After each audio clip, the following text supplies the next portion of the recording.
Yeah, I'm Zoe Braiterman. I've been in IT security for 10 years now as a consultant, and 5 of those years has been in the Web3 space. And it's been really interesting trying to bring Web3 to the people, specifically to business users, by making it more accessible, more simple, and more safe to use. The Salesforce ecosystem is huge, and that's our first partner. We're a Salesforce independent software vendor ISV partner, and we're the first one in the Web3 space.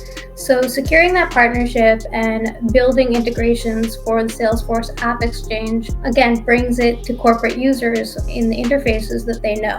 What was it about those two, Cardano and XRP? Are there others? Yeah, that's an excellent question. So the XRP Ledger really shared our vision of institutional adoption early on, while some of the other chains were lacking on that. So having payment rail solution that is white labeled for the XRP Ledger and specific to the XRP Ledger was really meaningful and it was just a logical first choice as far as experimenting with that specific type of application and set of use cases. Getting to meet you guys in person and realizing that we just automatically have so much in common, because you have to be passionate to keep you going, to keep navigating these complexities together. Years of rolling out very, very intuitive to use tech has taught me that even then, it can be very difficult to roll out and to get buy-in from various stakeholders. So being able to take on the challenge of making things like Web3 self-custody wallets and that kind of tech that's very crypto native friendly won't fly in the corporate world.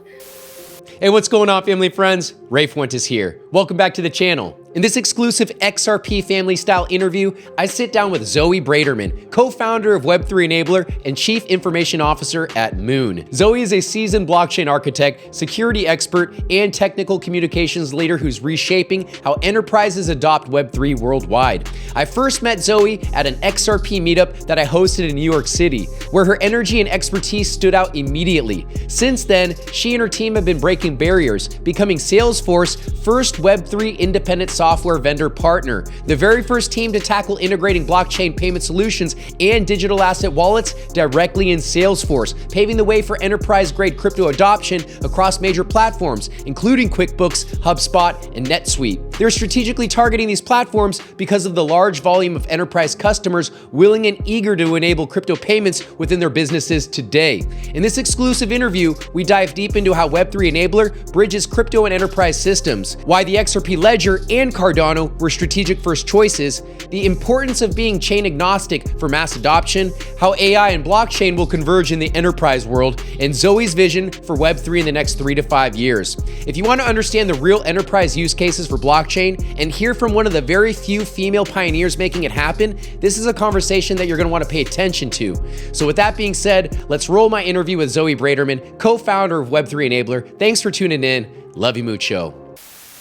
Hey, what's going on, family and friends? We're back with another exclusive production. Today, we've got an ambitious entrepreneur and developer who I originally met during an XRP meetup that I hosted in New York City a few months ago.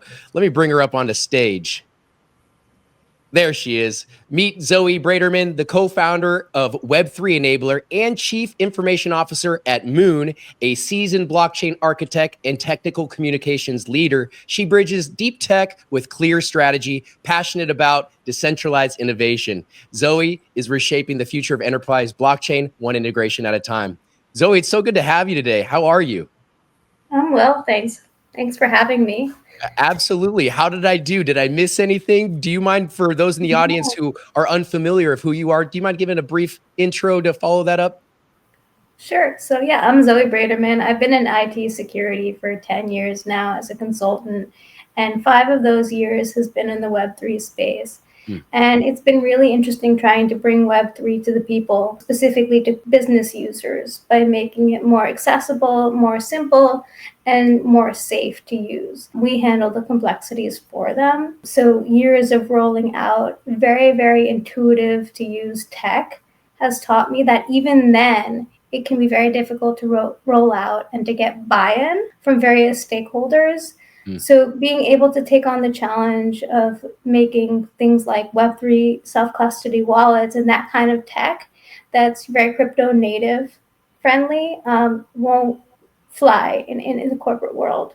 So No. we really want to change that. We want to shift the paradigm. And by doing a deep dive into Web3 Enabler prior to this interview, I wish I had done or known about Web3 Enabler when we met in New York City. And actually, let me bring up that photos just so people can understand how we first met, because I would have asked you so many more questions, Zoe, you and Peter, who's your I think it's your right hand man in this photo, center stage, right above the X. But you two definitely made an impact when attending this XRP meetup. I mean, it's great. It was a moment where our XRP family got together. But where I was getting at is, if I only knew about the success that you and Peter have achieved by being able to basically bring Web3 to Salesforce, there's just so much to unpack. And so I'm really excited for today's interview, and I've got some burning questions. So if you don't mind, before we dive any further, for those in the audience who may not be aware of Web3 and Web3 Enabler, can you just give a brief pitch on what Web3 Enabler is and what originally motivated this mission? Sure. Yeah. So we saw the usability gap, and we saw how even among individual users, it's very difficult to learn everything that they need to learn to use Web3 properly, reliably, securely. So when it comes to enterprise users and rolling it out across an entire organization, it's obviously a hell of a lot more complex. So we really want to bridge that gap. And the Salesforce ecosystem is huge, and that's our first partner. We're a Salesforce independent software vendor ISV partner, and we're the first one in the Web3 space. So securing that partnership and building integrations for the Salesforce App Exchange, again, brings it to corporate users in the interfaces that they know. That is, very big. It's integrated with their CRMs. Kudos to you guys for being able to achieve this. I would assume that this is a very sought after potential integration. Thinking of it through my with my business cap on, are there patents involved for what you guys have been able to achieve? Talk to me. So a lot of it is the specific partner agreements, and I'm admittedly not in charge of that. But it's very difficult to get that partnership agreement, especially being the first to do a set of tech. So being the first is just huge. It's very competitive, but for that reason, Salesforce very much supports you with resources along the way. And as long as we keep building and succeeding, which we have been, and having sufficient reach, then we really have things streamlined from the moment a given product hits the app exchange. And from my research, this is not the only product that you guys are now rolling out. You've got the AI agents that you've rolled out through the is it the agent marketplace? We'll talk a little bit more about that, but let's talk about how does the new digital asset wallet for Salesforce Financial Services Cloud enable advisors in businesses to manage crypto with the same confidence and visibility that of traditional assets. Why is this so imperative for Web3 Enabler to be that trusted shepherd of the Web3 plugin for Salesforce? Great question. So integrations with Salesforce Financial Services Cloud, for example, ensures quite a few benefits. It has the capacity to service Main Street financial firms, and not just the huge guys with a budget for Bloomberg Terminal or anything similar to get the data in there. Also reaching a more diverse, modern clientele of investors. So people who want to manage their traditional assets alongside digital asset holdings, and to have complete visibility into that, and also for the financial advisors to be able to have full visibility into client data, which is where the CRM component goes. So Salesforce really extends far beyond CRM in the very widely known sense of what a CRM is, and the fact that it has, for example, Agentforce, the new AI integrations, everything is significantly more searchable, more visible. How do you envision AI-powered systems like Salesforce Agentforce or even Microsoft Cloud, or excuse me, Copilot, interacting with blockchain infrastructure? And how do you envision Web3 Enabler preparing for that convergence? In essence, it's almost like crypto is the rails for AI. So given that, How are you guys preparing for the convergence? I think a lot of it is the opportunity for speed and efficiency in everything else that we're building in terms of blockchain integrations. So, for example, for wallet and payment integrations, how quickly can you find very specific targeted information about a given payment if you need it as a reference should something come up, whether it be some sort of security incident, whether it be an accounting need, and have that more easily service a cross-functional team within an organization. And yes, so Agentforce, you have that up. It's very, very user-friendly. It's very, very fast. And, it's pretty accurate based on my experience. And automating processes internally has been really, really just fun. Yeah. We've been using Salesforce internally for some of our sister startups as well, optimizing our operations. We've been eating our own dog food, and that's been a great, excellent learning experience, as well as being able to use that functionality to service our customers. Do you mind speaking on some of the learning lessons that you've either learned being at the helm of Web3 Enabler as you spearhead this integration with Salesforce, one of the largest entities in the world, or even just maybe something you've learned on your entrepreneurial journey? There are women investors and entrepreneurs that do tune into my channel. So even through that lens and aspect would be much appreciated as well. Okay, so that latter lens is a big, it's very close to my heart because you see, I love you guys in that photo, but I was the only woman. I know. But you see a more diverse set of participants and investors if you expand the scope with AI and the enterprise world as well as the crypto natives. So I'm really excited to see more diversity in the space. There are so much diverse sets of knowledge and experiences that go into the entrepreneurial journey in Web3. So some of it is from traditional finance. And I know that working with Peter has been an absolute pleasure because he's had various types of experience in the financial world.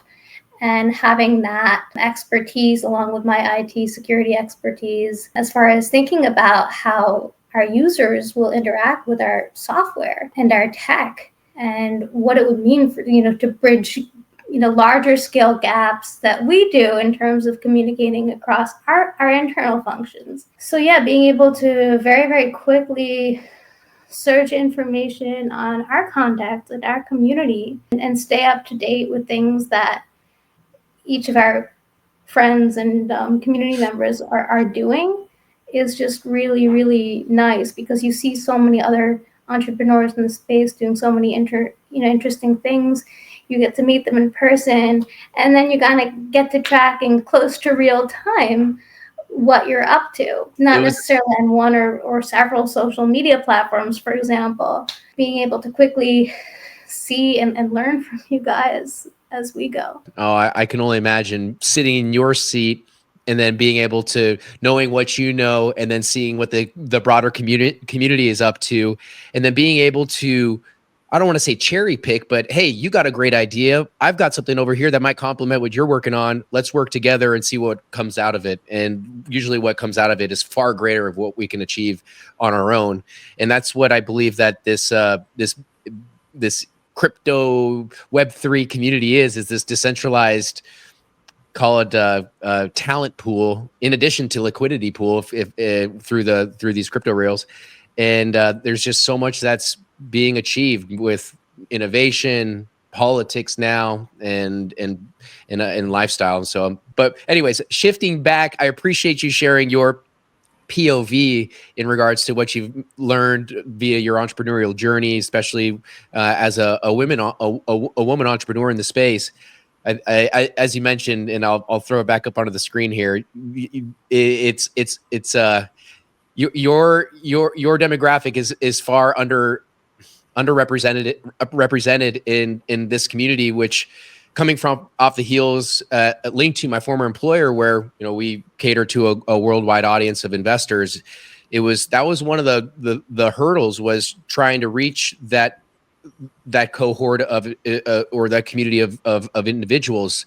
I don't know why, if it's an approach, or if it's lifestyle, if it's educational or financial literacy. But I think regardless, though, we're moving into a world that's underpinned by so much information. All we got to do is just, take a little initiative here.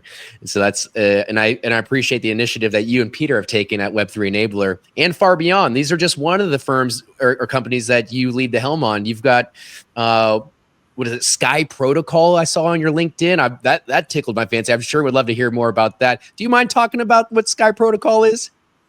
Sure. So yeah, that's a layer 2 data availability network built on Cardano, and it's one of our Moon portfolio companies. And really what it is bringing mathematical proofs and verification and enhanced security and privacy features to blockchain networks as we know it, based on years of research and programming language and a decentralized system spearheaded by our chief scientist, Francois René Rideau, and being able to bring that safety, initially to the Cardano network, the Cardano community, and then expanding to other blockchains soon. And then also integrating all of those benefits into Salesforce and other SaaS companies to bring the tech to enterprise users and secure enterprise software.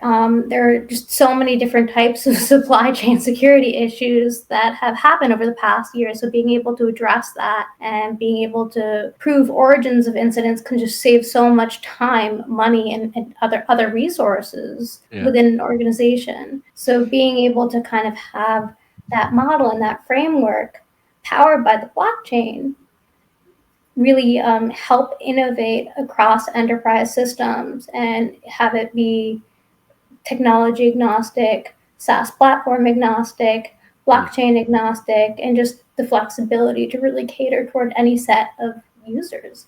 Is our goal with really both of our companies. Sounds like a very fluid and seamless world to live in, underpinned by institutional grade blockchain and all things that you're working on at Web3 and far beyond.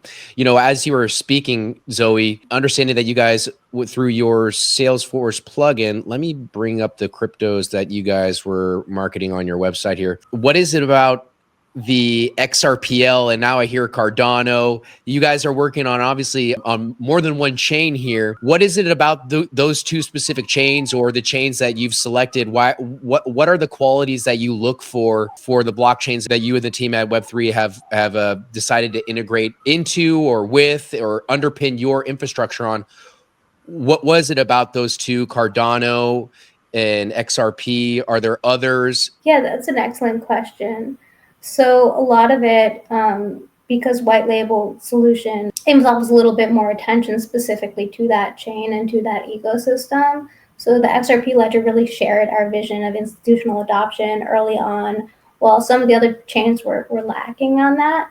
So having payment rail solution that is white labeled for the XRP Ledger and specific to the XRP Ledger was really meaningful, and it was just a logical first choice as far as experimenting with that specific type of application and set of use cases. So that was our first grant project. I was very excited to be part of that, and the community and ecosystem has just been phenomenal. Every single XRP Ledger event I've co-hosted or just attended has been amazing. The community, obviously, and talk about diversity and just the power of community. We had artists, we had technologists, we had podcaster badasses like yourself.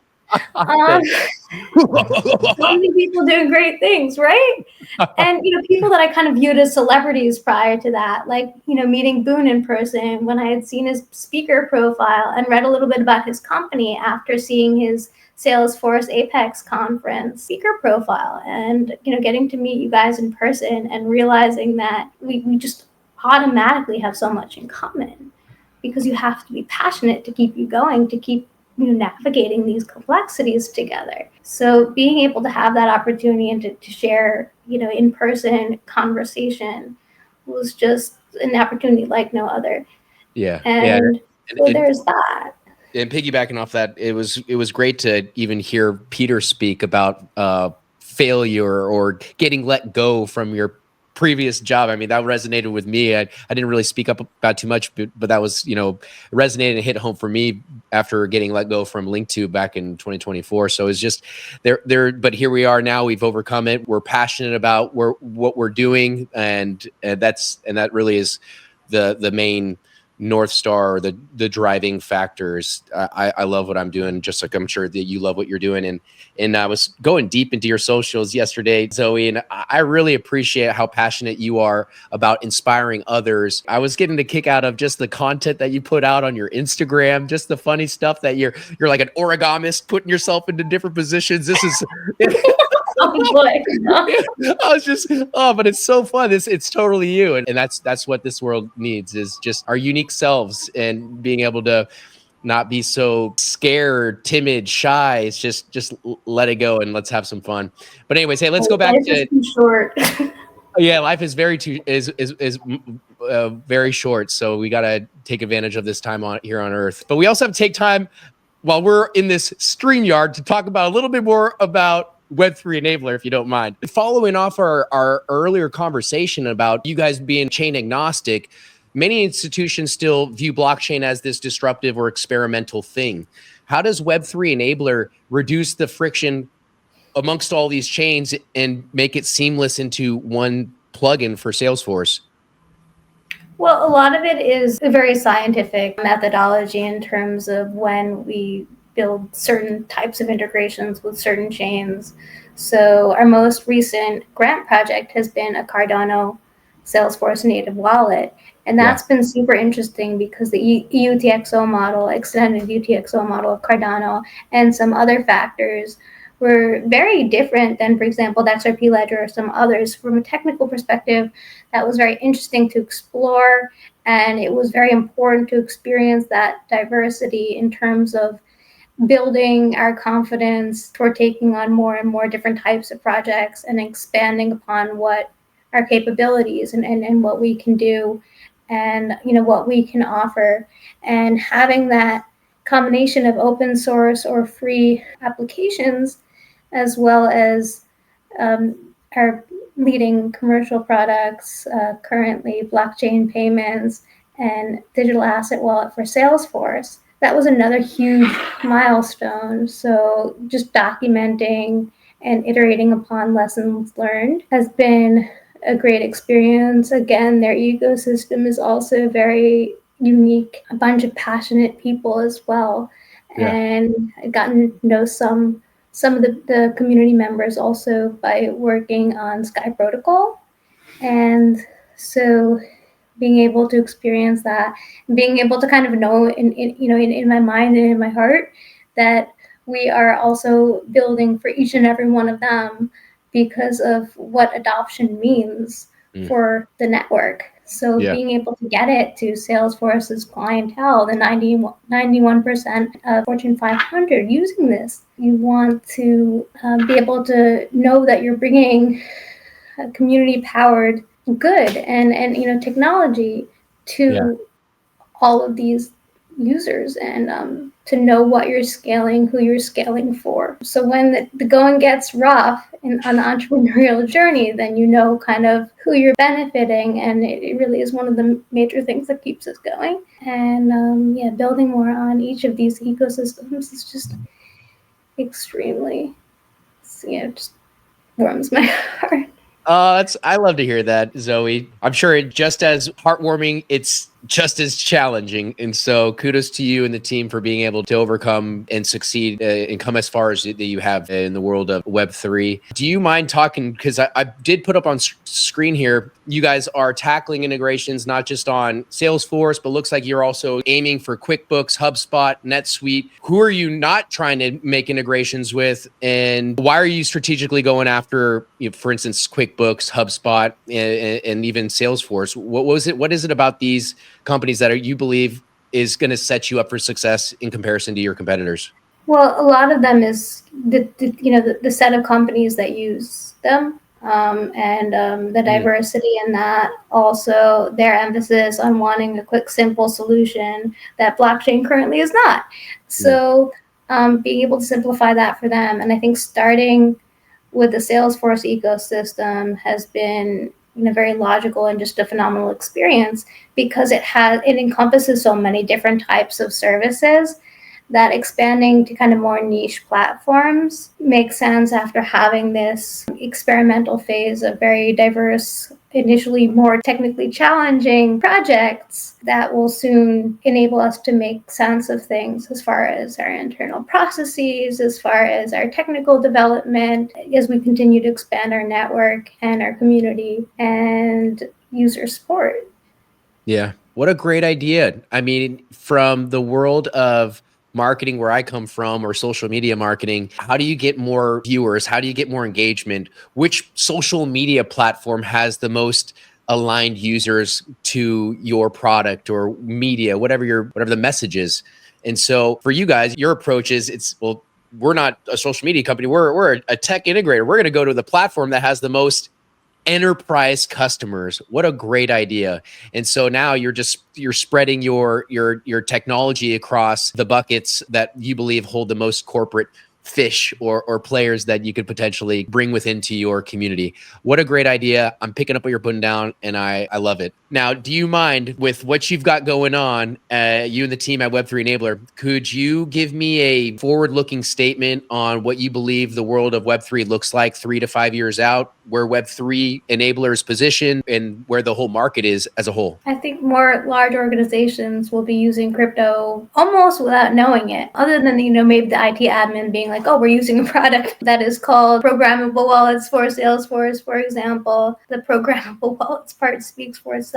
But yeah, having it be stupid simple. Companies and enterprise users have crypto as part of their daily operations without having to get retrained or become what they'll never be, which is crypto native. Even if they're personally interested, it's still not the same as being able to feasibly and reliably roll it out within their company. Again, people are very hesitant to even adjust to a new technology if it's super simple to use. Also offering that kind of education and community support factor as we go, and being seen as thought leaders and teachers as we go is one of our big goals, because ultimately with all of the different platforms and all of the different integrations, different user interfaces, different departments within an organization and different industries that we reach, that will be a constant. That will be something that we'll continue to provide and enjoy being the people to provide. Kudos. I love to hear that, and so ambitious. I believe in a short order, Web3 Enabler